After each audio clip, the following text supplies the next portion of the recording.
L'empreinte écologique, un signal d'alarme.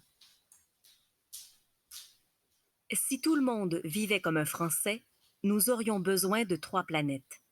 Pour un Américain, il en faudrait 5. L'empreinte écologique, qui apparaît aujourd'hui comme un concept économico-écolo, est en réalité un outil scientifique et mathématique. Il consiste à calculer la surface nécessaire pour produire les ressources naturelles que nous consommons et les déchets que nous produisons. Le tout se mesure en hectares.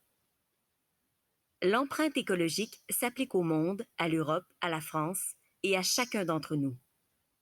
Créée il y a une quinzaine d'années par William Rees et Mathis Wackernagel, 2 économistes, cette idée a été largement popularisée par le WWF. D'ailleurs, sur leur site, comme sur beaucoup d'autres, vous pouvez calculer votre propre empreinte écologique.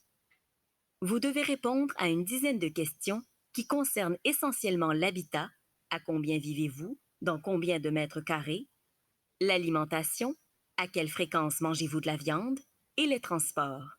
Avez-vous une voiture? Combien de kilomètres parcourez-vous avec? Prenez-vous l'avion ou le train pour partir en vacances? Etc. La réponse est un nombre d'hectares. Alors, à titre indicatif, l'empreinte moyenne d'un Français est de 5,6 hectares, contre 9,7 pour un Américain et 1,1 pour un Africain.